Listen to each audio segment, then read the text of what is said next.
মোরেলগঞ্জে এক টুকরো জমির দ্বন্দ্বে মামলা হামলায় জর্জরিত দুটি পরিবার।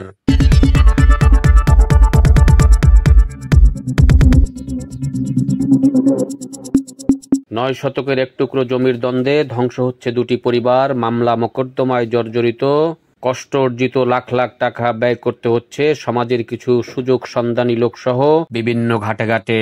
হাজত বাস করে জামিনে মুক্তি পেয়েও একইভাবে পুনরায় সংঘাতে জড়িয়ে পড়ছে তারা।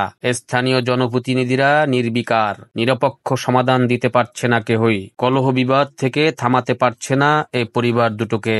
একজন বলেছে জমি আমার, অন্যজন বলেছে আমার কবলাকৃত দলিলের সম্পত্তি। এখানে মনে করেন আমাদের জমি 2005 সালে জমি রেখা আমার মায়ের দইয়ের ঘটনা বহুত ঘটছে, তখন আমি বাড়ি না, আমি জাহাজে থাই। কয়েছে হে আসি বলতেছে এখানে কেউ আইতে পারবে না, উড়াই দেবো, তুলো বানাই ছাইরে দেবো, বিভিন্ন রকম কথাবার্তা বলতেছে। কেটা থাকবে দেশে দেখে সারমু। আপনারা এলাকার মানুষ সুষ্ঠু ফয়সালা যেটা দেবেন আমি সেইটাই মানি। আমার যদি জমি এইখানে জমিতে যদি না থাকে, যার জমি রাখছি তার যদি জমি না থাকে, আমার জমির দাবি নেই। যদি জমি থাকে তাহলে আমার মাইপে দিয়ে দিবেন। আপনারা সুষ্ঠু ফয়সালা যেটা দেবেন আমি সেইতে মানি। ঠিক ওই যে বছর হয়েছে ওই বছর আমি ঘের করছি, ঘের করে নামে আমার 22 শতক জমি, বাড়ির ভিতরে 16 শতক, 15 শতক। তো নামার 9 শতক ছোট পকেট বাড়ির সাথে লগ একেবারে, আর বড় ঘেরের মধ্যে 12 শতক। তো এই 9 শতক জমিতে আমি দীর্ঘদিন ঘের করে খাইয়ে যাইতে আছি। আর আমাদের জমি হাগো ভিতরে আজকে 18 থেকে 20 বছর। কিন্তু এই 2022 সালে এরা একটা কয় যে আমার দলিল জমি রাখছি, রাইকে এটাই করে আমার এটা হামলা মামলা করতেছে। গত শুক্রবার আর কি রাত 3-4 থেকে আমার ভাই বাড়িতে ছিল, ওর বস ওই থেকে মাছ মার তারা নিয়ে গেছে, আমি সামনে আগাই না। শনিবার দিন এরা গাছপালা কাটি কুটে নিয়ে ঘেরে ফেলাম, গাছপালা ছিল নিয়ে এরা আমার নেট দিয়ে ঘেরা দিয়ে বেড়া দিয়ে আটকে ফেলাইছে।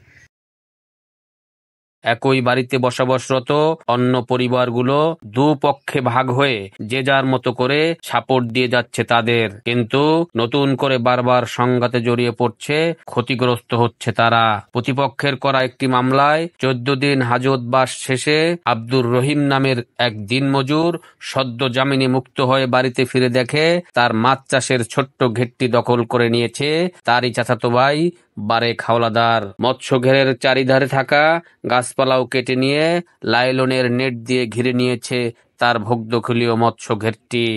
সকালের কথা আজ বলে কাল মরি যাবে, সকালের কথা বারে খালাদার আবার জাফর জমি কলা রাখছে, সেই দিয়ে পরে হিন্দে যাবে। উপজেলার নিশানবাড়ি ইউনিয়নের ভাসানদল গ্রামের মোতাহার আলী হাওলাদারের ছেলে আব্দুর রহিম হাওলাদার মোরেলগঞ্জ থানায় এইরূপ একটি লিখিত অভিযোগ দায়ের করেছেন। আতাহার আলী হাওলাদারের ছেলে একই বাড়িতে বসবাসরত তারই চাচাতো ভাই প্রতিপক্ষ বারেক হাওলাদার সহ 6 জনের বিরুদ্ধে। এ দিয়ে আমার জেল পর্যন্ত আমার স্বামীরে খাটাইছে। আমার স্বামী নিরহ মানুষ, কান কোন হেরছেন, এই মাথা ফাটাইছে, হাসপাতাল আমি মঙ্গলবার দুপুরে ঘটনাস্থলে সাংবাদিকদের উপস্থিতি টের পেয়ে উভয় পক্ষের লোকজন আসে বিরোধীয় জমির দাবি নিয়ে। সাথে সাথে প্রতিবেশীরাও হাজির হন শশা পক্ষের লোকের সাফাই গাইতে। সব মিলিয়ে ভুক্তভোগী আব্দুর রহিম বুক ভরা আশা নিয়ে অপেক্ষায় আছেন মোরেলগঞ্জ থানা পুলিশের ভরসায়। আমার তো জানার কোনো নিরাপত্তা নেই এখন। প্রশ্নের দাবি এটি, আমি বিচারের সুষ্ঠু সমাধান আমি জিনিসটা চাই না, বিচারটা আমি চাই, আসলে আমি কিছু চাই না আর কি। আমি এলাকার কোনো মানুষ ঠিকমতো আমার কাগজপত্র দেখে না এবং সুষ্ঠু সমাধান আমার। আপনারা এলাকার মানুষ সুষ্ঠু ফয়সালা যেটা দেবেন আমি সেইটাই মানি। এদিকে সাংবাদিক ঘটনাস্থলে আসার খবরে আব্দুল বারেক ফোন করেন স্থানীয় এক জনপ্রতিনিধির কাছে। তিনি কথা বলিয়ে দেন ঘটনাস্থলে থাকা এক সাংবাদিকের সাথে। তার কথায়ও পক্ষদুষ্টের ইঙ্গিত পাওয়া গেছে। তাহলে বিরোধের শেষ কোথায়? সঠিক ফয়সালার কারণে কি ধ্বংস হবে দুটি পরিবার? স্থানীয় গণ্যমান্য ব্যক্তিবর্গ ও জনপ্রতিনিধিরাই পারেন এর সুষ্ঠু সমাধান দিতে, এমন বক্তব্য অভিজ্ঞ মহলের। এ বিরোধের স্থায়ী নিষ্পত্তি ও সুষ্ঠু সমাধান করে দুটি পরিবারকে উদ্ধার করার জন্য আপনাদের মতামত কামনা করছি। দৈনিক দক্ষিণ বার্তা, মোরেলগঞ্জ।